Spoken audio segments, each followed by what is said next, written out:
Guys, welcome to another Founder Wisdom Pods. Today we have Loic Boutet with us. He is CEO at Hexagonal, based in Paris. I've been interviewing Parisians and French people from France because I think there's a lot of traction in the startup ecosystem there.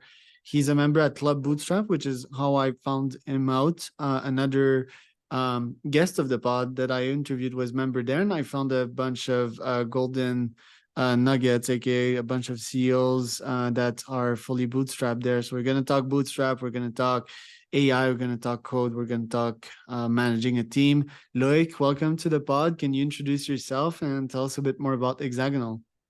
Yes, thank you. Thank you so much.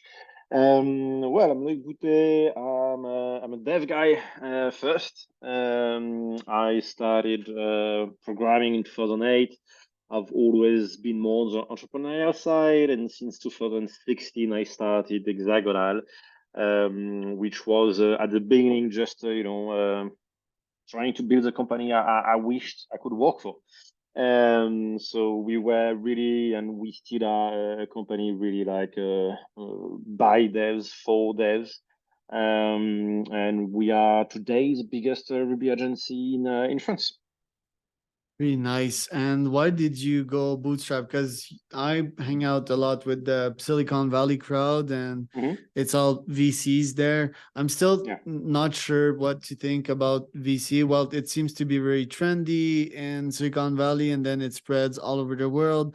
The logic from the VC side is that I'm going to make 10 first time rich, right? So I don't give a crap about losing money. So like I'm going to bet on 10 startups.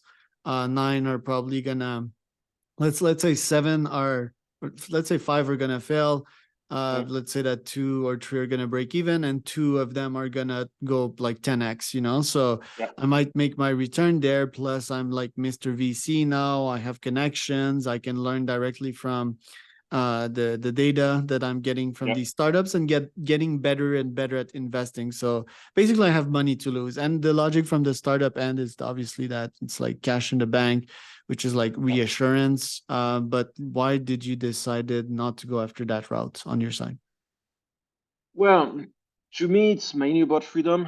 I see a lot of people focusing more on trying to raise funds rather than having a good company. And I never really liked the idea of spending someone else's money. I'm a strong believer in being an entrepreneur to be able to, implement really my own vision and really have the freedom of either, succeeding or failing, basically.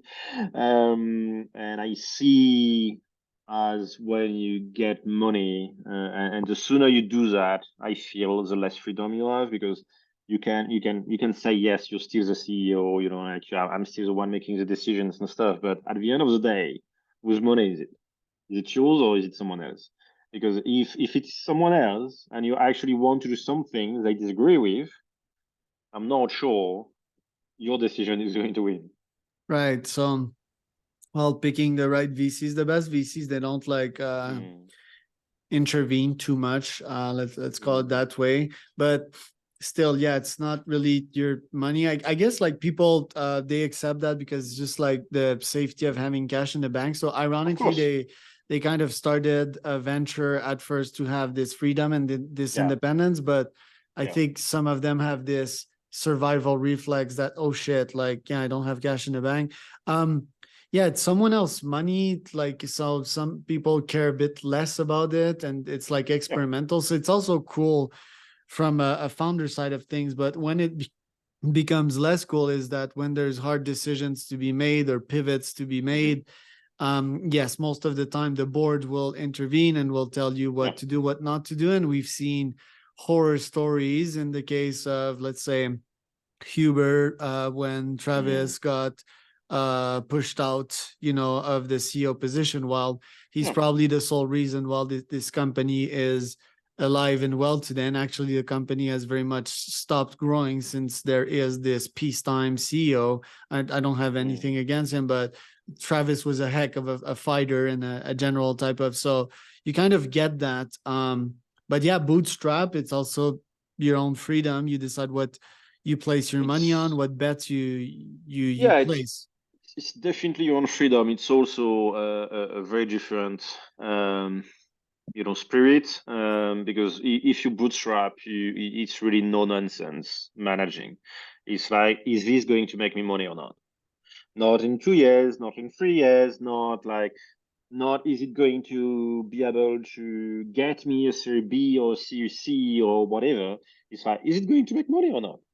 Like, Right. if I like, I have 20,000 in the bank, what is the most efficient way to spend them? And yes, you cannot compete with people who have 2 million in the bank. At least you cannot compete doing the same thing. So that push you to be much more creative, that push you to just, yes, like, basically, it's this saying, in France, we have the you're handling the thing like a good father. Right. Um, it's, like, really very basic common sense, very pragmatic thinking, and not, hey, I have raised 50 million, and actually my investors ask me to burn the cash more quickly. I had these discussions with people. They raised 50, 60 million, and then yeah, but like, my investors want me to burn the cash quicker because they Right. think I'm not doing it. It's like, what is this madness? Yeah. What is this madness? Like, no, like, $1 is $1, and you want to get the most out of it. And you're always thinking, how do I get the most out of it? Right. I think it keeps you grounded. I Yeah. think it's not, you're not like spending millions. You're not that you didn't earn in the first place. Yeah. I just prefer it. Like, when it's doable, I think it's very good. I do think that, business models and stuff where I would not go the bootstrap way because it's just not feasible. Yeah. Um, but in my industry, which is a service industry, like, it's definitely doable. Yeah. Like, And when you're doing a service, it's you earn money quickly, and if you manage it well, there is no reason to really raise money.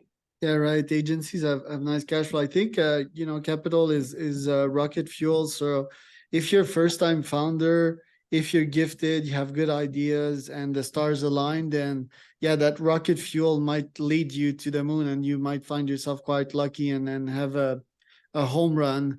I think most founders like not being like intellectual super geniuses, like 9 out of 10 will fail and they will fail quicker. They might Mm-hmm. learn quicker as well, but the learnings might also be biased, especially if they go back to bootstrap, if they had a bad experience with VCs, because if you just accelerate in the wrong direction, Yeah. it's you won't like derive much lessons. Me, my strategy is to have various experiments, and that's where maybe the guidance as a VC, you need to choose the right VC, that the right mentors, because if you choose the wrong VC and they tell you to focus in that direction and not get the Yeah. data in other directions, you might not learn anything out of it. And to me, what I understood about VCs was yeah, they always want to push it to the next round so that they can eventually have that exit. If you take startups like Airbnbs or Uber, the value to customers is huge, right? But it's not Mm. fueled by the cash flow generated by their ops. It's actually Yeah. VC money that they're burning. That's amazing for customers though, because we get amazing products. But VCs, what they eventually want is to push that company to an IPO, inflate the Yeah. value, and push it to consumers. To less savvy investors, if you want, so that eventually that can fund the company. I guess that's been the model in the last couple of years. What do you think? Yeah, it's definitely been the model. I agree with you. And like, what's interesting is that in the times of now, this model is really getting disrupted. We can see, at least in France, I've read there is an 80% reduction of funding, which definitely make companies and investors much more towards a bootstrap model of like, okay, you now don't have 3 years to become profitable. You need to make profit this year. How do you do that? Which, like, I feel is a reasonable approach, and I feel is actually much more sane for the market. Like, free money is never I think if we look at the past 20 years and even a bit more now with the first internet bubble, free money never lasts very long. And you can always, like when you're in a bubble, you always think, oh, but like it's so easy to find the money, and anyway, it will never stop because that's fine. Companies are not overvaluated and stuff. And 1 year after, you're like, yeah, they were. Yeah, it's interesting because this bubble has lasted for quite some time. Yeah. It's always, it's a gray zone when we talk about bubbles because there's, for example, me, I qualify real estate as this huge bubble, but everyone's is invested in it, so it likely will not pop because humans, they'll just collude together. I do think so because I think we're Yeah, gonna but have a company that's gonna produce houses for like $500. Also, like that's hard technology wise. I don't think like mhm, property should cost 500K like they do right now. It's completely idiocy. I also think there's gonna be remote work. I also think that commercial buildings are gonna be repurposed in mhm, residential business. And finally, I also think that with population decline, there's going to be more real estate available. So I just think it's a bubble because, like, let's say 50% of humans on this planet Earth, or even a bit less, they have investment in real estate and they don't want it to fail. So they always inflate the value of things. But when is it going to pop? And obviously, it's a really complex question. I'm not yeah. sure.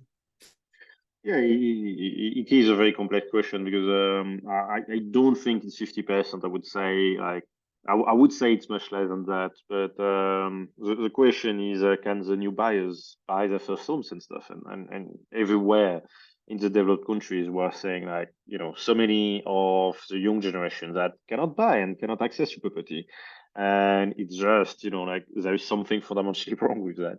Right. So like. I don't see how it can last if there is no buyer.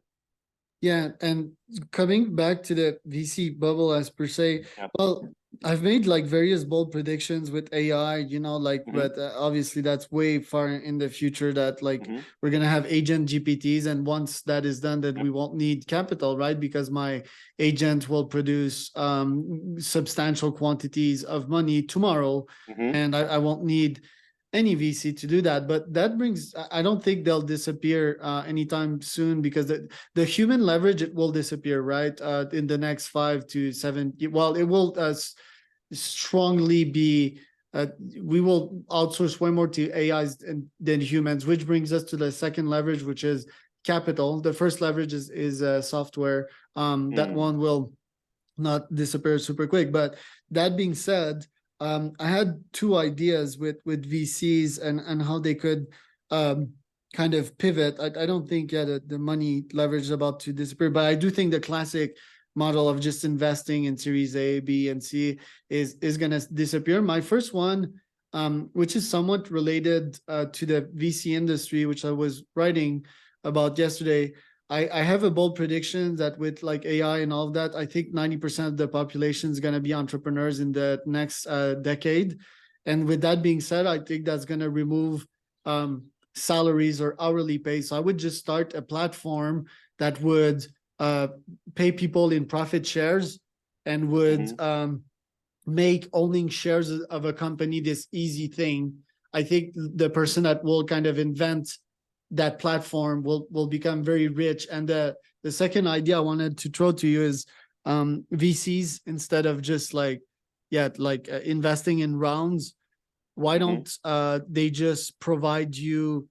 It's like a service that you subscribe to. You trade, let's say, 5% of your company for a monthly allowance of 2K, right? So what do you think about these two ideas as platforms, as fintech platform that could be the future VC? Like the first one, I think you have a legal hurdle that is going to be impossible to cross because owning shares actually means that there is some papers and legal papers associated with that. And like while you could completely automate, like all the lawyer stuff and like the creation of the documents and stuff, at some point the government needs to be involved to do that. So like you could think, you know, like maybe a blockchain and stuff, but if it has no legal values, it's only, you know, like I think holding people countries who are believes gonna in it. pop, like that are gonna be at the forefront. For example, UAE. I think they're gonna really lighten the legislation, and they're gonna allow for such software to so that employees can have a direct Yeah, share per maybe. performance or profit share on a real time basis. Yeah. If I do this, I increase my share in the company by 0.0025 Hmm. percent, for example. You could imagine that some countries would open the legislation to that, but I do think it would take a long time for most countries to move that, to remove this legislation. What about Um, just profit sharing? Let's say that one would be less like legal hurdles, right? yes and no, because to be able to you know, like I don't know in Canada and the US, but like in France, to be able to give profit to someone, you need to give it according to the shares. And is a and then you get back to the first point: how many shares are there? How many shares the government requires they have? Otherwise, you what you're doing is just trying to, you know, like do fiscal evasion, and you're going to get caught basically. Um, Because the vision would be like there would be an AI evaluating the mhm, employee accomplishing the task and mhm, putting like dollar amounts. If the AI would also be connected with the weekly revenue of the company and mhm, evaluate that the employee doing that earns 0.5% of the total mhm, rev of the company this week. And that would be automatically sent to their bank account. There's a company that I think is on track of doing that. They're called mhm. Deal with 2E, Okay. deal.com. And they've been prospecting me as their client. And they do international payrolls, so they take care of Mhm. all the legal stuff, which is Okay. a huge advantage. But what Yeah. what did you and there was a company also that was really eye-catching last year, but I think they've gone under. They had like all the three co-founders leave. That was pretty dramatic. But they're called Mhm. pipe.com. And what they did, they package your monthly recurring revenue. So let's say I make a 30K MRR, and Yeah. they sold this as kind of shares of your company to investors. So Mhm. investors could buy your annual recurring revenue. So they would Mhm. convert your 30 your so let's say that I sign you up as a client for 1K MRR. Yeah. The investor would shoot me the 12K MRR straight up, Yeah. and have something Yeah, recurring. I've seen some financing solutions for SaaS like that in France as well, converting your monthly revenue into like one big lump sum, which can be handy. And but you know, like that is definitely much more doable, because you're talking about basically borrowing money, and while the bank likes to be involved in borrowing money, there is usually some ways to borrow money between companies or between private individuals and stuff. So yeah, the legal burden is much lesser on this side, and it does make sense because we're talking a bit more about concrete stuff, right? We're talking about, like, yes, you have this contract and I'm giving you the money for having the profit of this contract. Right. It can be calculated fairly easily. I think there's so much to do on the fintech side of things, especially for agencies. But on the AI front, like how are you using AI on your side and AI softwares to be more productive or deliver more value to the clients? Yeah, we have been very, very involved with AI, especially these past few months. Mainly because my vision is that the development agency model is going to be very, very severely impacted in the next few years. So I prefer to, you know, ride the wave rather than being under it. So we're trying to really get on it. We're starting to have a few clients. Like the most obvious point of contact is the customer support. This is like, I already have a few clients doing that, kind of putting AI in front of the customer support. Technically, it's not super hard. You get a bunch of embeddings. You know, you get the documentations, embed it, give it accessible to the AI. And then suddenly you have a customer rep that, you know, is there 7/24, is always happy, always, nice to the customer, knows everything. You had a brand new. That's not a problem. You still have, all the all the information completely up to date, and just it works. Right. No, there's so many use cases. In your case, I've read a lot about how strong you are with employee culture and making them happy and productive. I've been that way too.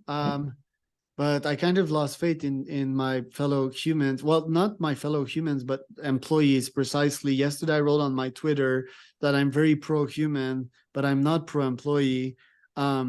Meaning that employees, with my projection of 90% of the population being entrepreneurial in the next decade, I don't think the employee model is going to last. I think the employee model is based on win-loss type of deal on both sides. Both sides are thinking they're winning and they're losing, which brings to a lose-lose in the end. So the employees think most of the time employees are winning, by the way, just because their energy expenditure is so few for what they produce. A good proof of that is that most employees didn't want to tell their employers that they're using ChatGPT. I'm not saying that it's the case in your case, because you probably have a nice culture of company, but I think me being like obsessed with my energy expenditure, I want to avoid as much bullshit as possible, right? And humans, you can try to change them as much as you want, but they will stay who they are.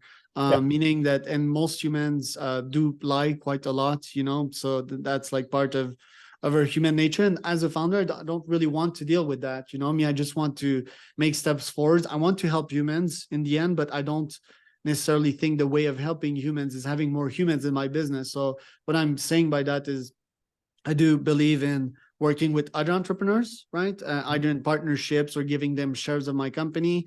They will have similar values to mine, honesty, hard work, intellectual work, and so forth. Being kind, being nice, even in tough moments, so that the energy can circulate. And most of the hard work will be outsourced to bots up until these bots gain rights, right? Because I do think bots should need rights eventually, which is another philosophical conversation. But what do you think about all of that? Are you still bullish on employees? Are you still recruiting? Under what models? And do you think these humans should use like GPT like probably 20 to 30% of their days? How are you going with that? It's a large topic. So like right now, we are not recruiting many because we are trying to stabilize a pivot toward GPT and AI services. Like we are a relatively large agency, like 40 people. So we're trying to stabilize that, and it's already hard work. So do I believe everyone can be an entrepreneur? Not really. I think I think like we have an instinct in us to be in groups, and I think the life of an entrepreneur is quite intrinsically quite lonely. And I don't think most people would be happy to live this life.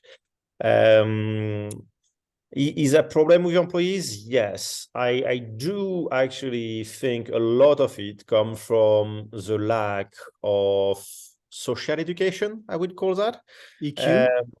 It's like my brother is actually a sociology teacher at university in France, and like like people spending their life studying how human groups are working. I actually don't have enough of a voice today, I think. Because we, like we read with these self-help books and stuff like that, but we most of the times are based on anecdotal evidence and not really based on proper science made about like looking at people. And when you listen to these people, they actually have a lot to say. And because like there is one thing that happen in every company is like every time you break one ceiling, so like usually that we are talking about the ceiling at 10 people, 20 people, 50 people, and then it's like 100, 120, and I'm sure there is others, but I don't know them because I'm not concerned with them yet.